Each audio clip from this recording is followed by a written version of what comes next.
Taxes.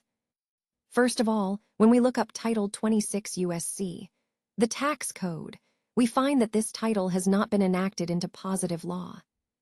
It is not positive law. How can that be? I'll tell you how that can be. Erie Railroad v. Tompkins 304 U.S. P. 64. What this case does is it sets up a duality of citizenship. There are the citizens that live at the common law, and there are citizens who live at the national law, or what is called Admiralty Maritime Jurisdiction. Now the way they get away with putting this Title 26 and 27 out, the way they do it is they create this Admiralty Maritime Jurisdiction, and if you volunteer into it, you are in it. If you step in it, it is on you. So I am telling you, don't do that. 48. Don't volunteer into the system. How do you volunteer? You watch what you sign. Number 1.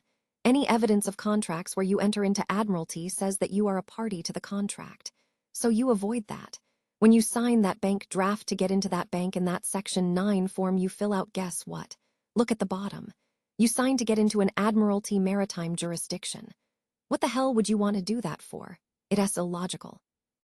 When you signed up for that Social Security check. So how are we going to remedy this situation? 1207 WO prejudice. You sign anything that has to do with those guys, take the rights if they give them to ya, take the benefits, but make sure when you sign it you'd 1207 WO prejudice. That makes you a common law citizen, and when they pull you into these courts and they claim they have jurisdiction over you, you say the first thing out of your mouth is you say, Your Honor, may it please the court, before this matter goes forward I wish to state that I am here on a special appearance as distinguished from a general appearance. And I am answering in the form of a demur. A demur is an old way of pleading. It's an old-fashioned, old country, barrister English way of pleading without granting jurisdiction. In other words, I'll answer out of courtesy, and I'll give you an answer out of courtesy, but at no time am I granting jurisdiction. Now I put on my brief, I state my name, I state the defendant in propria persona on a special appearance as distinguished from a general appearance for jurisdictional challenges. Now I raise the jurisdictional challenges. I am putting on the record, it's clearly cognizant. Once jurisdiction is raised, the burden is on the plaintiff to prove jurisdiction pursuant to McNutt v. General Motors, Acceptance 56 SCT. 502. Jurisdiction may never be assumed, but must be sustainably proven by the plaintiff claimant. They don't prove it in a timely fashion laches incurs. Motion to dismiss, Your Honor, failure to state a cause of action for which relief may be granted. And I kinda like to collect my costs and fees for having to defend this frivolous case. Let us get into the Erie Railroad case. This is a railroad case. A guy was walking down the track and a board was hanging off the end of the train and whacked him upside of the head. He tried to sue in the state court, and the state court hammered him. So what happened was Erie Railroad flipped around and they tried to sue him in the federal court to get back at him, and they thought that they were pulling a fast one, and what happened was the case bounced back on them. And guess what? When it bounced back, it created a very, very dangerous thing. Now before this, I want you to understand that for 100 years of the law, this case was the leading case, McCulloch v. Maryland, 17 U.S. 316. 1819. This is a very leading case, a very heavy case. This case upheld for 100+ years the single citizenship relationship, and it deals with the 49. Corporation, the power of establishing corporations, is not a distinct sovereign power or end of government, but only the means of carrying into effect other powers which are sovereign. Whenever it becomes an appropriate means of exercising any of the powers given by the Constitution to the government of the Union, it may be exercised by that government. Now basically, it sets up relationships. The Bank of the United States has constitutionally a right to establish its branches or offices of discount or deposit in any state. The state within which such branch is established cannot, without violating the Constitution, tax that branch. This was the law of the land, but it was replaced by Erie Railroad v. Tompkins. There is no federal general common law. Congress has no power to declare substantive rules of common law applicable in a state whether they be local in their nature or general, whether they be commercial law or in part of the law of torts. No clause in the Constitution purports to confer such a power upon the federal courts, except in the matters governed by the federal Constitution or by acts of Congress. The law to be applied in any case is the law of the state, and whether the law of the state shall be declared by its legislature in a statute or by its highest court in a decision, not a matter of federal concern. In disapproving the doctrine of the Swift v. Tyson, 41 U.S. 1, 1842, the court does not hold unconstitutional Section 34 of the Federal Judiciary Act of 1789 or any other act of Congress. It merely declares that, by applying the doctrine of that case, rights, which are reserved by the Constitution to the several states, have been invaded. That's how they can get away with having Title 26 without having it enacted into positive law. They reclaiming it as an act of Congress, and if you voluntarily enter into it, guess what? You bought the whole farm. The federal court exercising jurisdiction over such a case on the ground of diversity to be of citizenship, dual citizenship, is not free to treat this question as one of so-called general law, but must apply the state law as declared by the highest state court. Swift v. Tennyson overruled. The liability of the railroad company for the injury caused by negligent operation of its train to its pedestrian on a much-used beaten path on its right-of-way, interstate, along and near the rails depends, in the absence of federal or state statute, upon the unwritten law of the state where the accident occurred. Now what they trying to do here is trying to justify the existence of this duality of citizenship between the common law citizen, which you are, most of you, and this national citizen, which would fall under Title 26 U.S.C. But I am telling you to look up Section 6331A of Title 26, and you will see that the Secretary of the Treasury has jurisdiction over corporations, officers of 50 corporations and officers of government residing in the District of Columbia, and artificial corporations, who are contractors of the fund. Arguing jurisdiction. Now this is an important case, if you are going to be in this seriously battling and want to argue jurisdiction, which is a very good defense on almost anything they can pull on you. You're gonna have to read these cases. Erie Railroad v. Tompkins 304 U.S. P. 64. It's vital that you understand these arguments. I just finished battling a United States attorney, and we were arguing, and he's talking about, this is all gibberish. And I told him, I said, sir, I don't think you are well read on law. All you have to do is read several of these cases, and they'll tell you that 1, there is a duality of citizenship, 2, it has to be clearly defined, and 3, I have defined it. And now I am asking you to prove that I am not a party, or prove that I am a party. You tell me. It's your burden. You the one making the complaint. You make the complaint, you get the burden of proof. Who says so? McNutt v. General Motors Acceptance Corp. 56 SCT 502. You made it, you prove it. And if you don't prove it timely, I motion to dismiss for failure to state a cause of action for which relief can be granted, and I will beat your little tail. Now if you think this stuff doesn't work, let me tell you something here. Today the government came and told me motion dismissed. The United States of America hereby moves pursuant to federal rules of criminal procedure for leave to dismiss the indictment. They can argue. I don't care if we go to court. In fact, I like it. 'Cause I know who's going to win. And I pray to God that he'll help me do that. So if they want to go to court, I tell them make my day.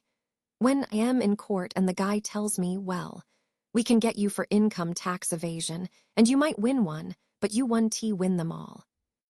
I looked at him most calmly and I said, sir, I am gonna advise you to go look in those law books real carefully, because I am gonna tell you straight arrow. I have had occasion to look in them law books, and I am telling you, sir, if you bring that complaint against me, I am going to tell you to make my day, 'cause I am a pretty serious fellow, and I am not going to fool with you. LL sew your socks off and attach everything you own, bank, business, and home. So the best thing I can tell you, sir, is that before you make a complaint, sir, I would highly recommend that you seriously consider the merits of your facts before you go writing a bunch of drivel. 51. The bottom line is, if you know your facts, and you got your stuff together, I am telling you that you can do this stuff. Now let us talk about procedure. If you're going to go to court and be your own attorney, you have to be sharp. You have to keep records. You go to court, you write it down. You get any paperwork, you write it down. You send them anything, you write it down. Dates and times are vital. If you don't take care of your own business, they aren't going to do it for you. You your own attorney. If you want to be your own attorney, you gotta have records and keep on top of things. Every time you do something, you write it down. And you make sure you can go back and say, yeah, I remember on such and such date at such and such a time this happened. You can construct a chronological order of events. Also write down all important numbers of anybody that has anything that has to be done. Now, arguments on taxes. And also we should tell you that if anyone violates your rights, Title 42, USC 1983. Every person who under color of statute, ordinance or regulation, customary usage of any state or territory, or the District of Columbia subjects, or causes to be subjected any citizen of the United States or other person within the jurisdiction, thereof to the deprivation of any rights or immunities secured by the Constitution or the laws, shall be liable to the party injured in an action at lawsuit in equity or other proper proceeding for the redress. For the purpose of this section, any act of Congress applicable exclusively to the District of Columbia shall be considered to be a statute of the District of Columbia. They have created a duality of citizenship under the 14th Amendment. They reclaiming their common law rights, where everybody gets their constitution, and their national rights, where you waive all your constitutional rights, where you waive your constitutional rights. Now, which do you want? Remember 1207? Right. Now, since the Constitution of the United States in the supreme law of the land, WEVE got a unique argument here. Except as to the rule of apportionment, the United States has indefinite discretion to make requisitions for men and money. That means they can ask. But they have no authority to raise either by regulations extending to the individual citizens of America. That's why we don't have a Title 26 that applies to you. The consequences of this is that, though in theory their resolution concerning those objects are lost constitutionally binding on the members of the Union, yet in practice they are mere 52 recommendations which the states observe or disregard at their option. This is the intent of the framers. Cohen v. Virginia 19 U.S. 264, 1821, says this is the exact intent. They never intended to have an internal revenue, ever. They hated people that operated like that operated a tyranny against the people. Wise politicians will be cautious about fettering the government with restrictions that cannot be observed, because they know that every breach of the fundamental laws, though dictated by necessity, impairs that sacred reverence which ought to be maintained in the breast of rulers towards the Constitution of the country, and forms a precedent for other breaches, where the same plea of necessity does not exist at all, or is less urgent and palpable. Publius.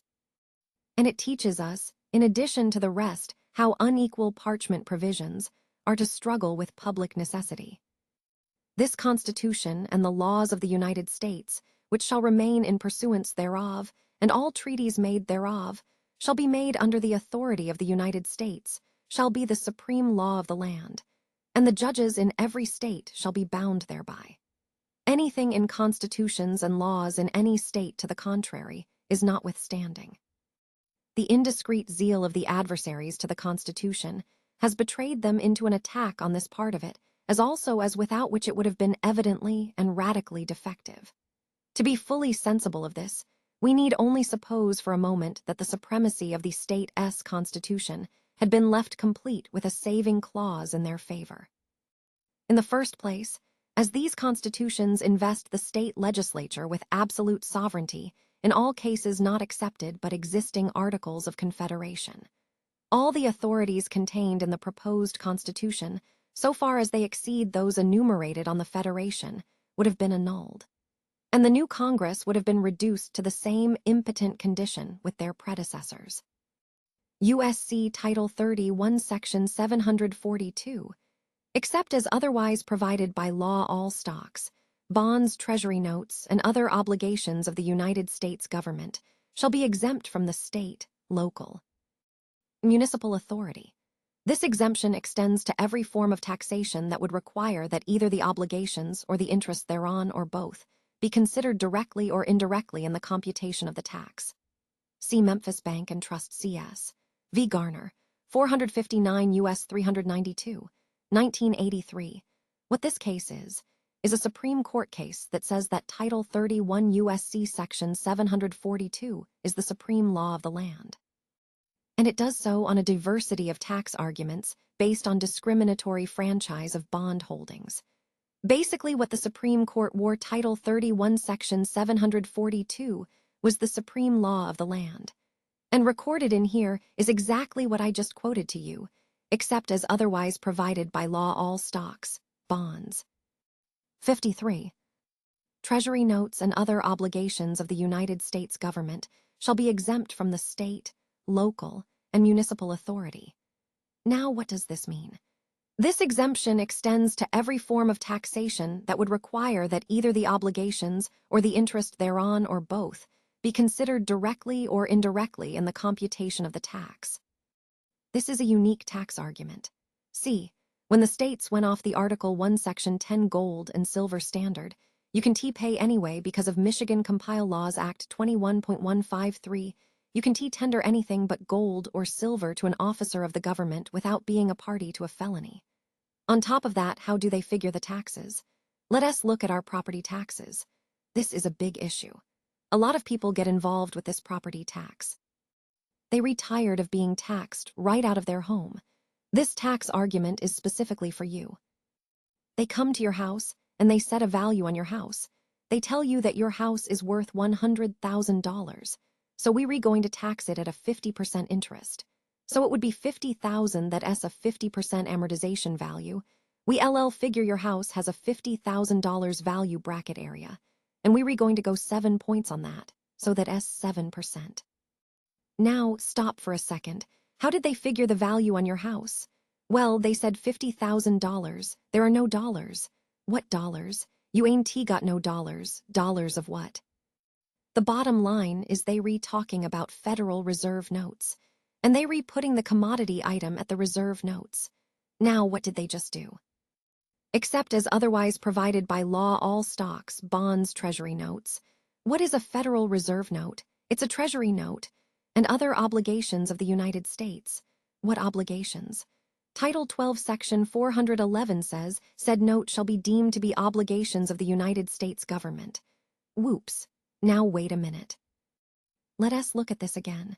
Except as otherwise provided by law all stocks, bonds, treasury notes, and other obligations of the United States government shall be exempt from taxation by or under state, municipal, or local authority. Does that mean they can figure a tax by using obligations of the United States government? You right. You absolutely right. This exemption extends to every form of taxation that would require either the obligations or the interest thereon, or both be considered directly or indirectly in the computation of the tax. Now, what are they doing when they figure this 50% amortization of value, and then they add so many points, percent, and they tack that on, and then they say, well, you owe us this much. Aren't they using Federal Reserve notes indirectly? They are, aren't they? And they forbidden from doing that. The Supreme Court says this is the supreme law of the land. 54. Guess what, folks? This case was originally brought in the matter of People v. Shepard out of Lansing, and after that case, they went in all the law books and they pulled out Title 31, Section 742. That's how scared they are of this title. We went to Shepard S. citations, and we noted that in Shepard S. citations, there was no note that said annulled, repealed, or otherwise transferred to some other law. There's a hole there, folks, that starts at Title 31, Section 734, and then there is a hole, and then it goes to 752. What happened here? They went into all the law books and pulled this argument out. Why do you think they did that? Because every state in the Union that went off the gold and silver standard under Article 1, Section 10 was locked out of taxing the citizenry in any capacity, by the use of obligations of the United States government, and that's the only thing you have in your hand, folks. So, rather than play that game, they went into all the law books and pulled it out. Then they went into Shepard S. citations, and instead of putting a note down there as to what happened, they just created a void. What is that evidence of? Fraud. And does not fraud void the contract? Last time I checked, it did. Now I want you to pay attention to this stuff and get locked in on this argument. Try this until you have at least practiced a little bit. But anybody that's getting jammed on their property taxes and any other taxes for the state, lock their heels is all I got to say. Now, one last argument in income taxes, and I am not advising you as your attorney. Am telling you what I have found as a scholar. In the law books, I have found these arguments, and if you want to use them, that's your free choice. Cause in America, last time I checked, you have the right under the Constitution. We've argued this before the Supreme Court, and it cannot be argued against. It's pretty strong. Now, since the Constitution of the United States is the supreme law of the land, we have a unique argument here. It says in Article 1, Section 9, Paragraph 4, most clearly, no capitation or other direct tax shall be laid unless in proportion to the census or enumeration herein before directed to be taken. That's Article 1, Section 2, Clause 2, which says income taxes and representations shall be by apportionment. Representatives and taxes shall be by apportionment among the several states, which may be included within the Union, according to their respective numbers, which shall be determined by adding the whole number. Article 1, Section 9, Clause 4, no capitation or other direct tax shall be laid, unless in 55. Proportion to the census or enumeration, herein before directed to be taken. Well, folks, they not using the census, and they not using the apportionment rule at all. They evading it totally. Now, there are several arguments here, and it's very catchy, so I want you to pay close attention. One of the arguments I want to share with you is brought by an infamous, outstanding judge, Judge Beers. The gentleman who actually lived the book, cheaper by the dozen. He had 2 wives and 12 children by each.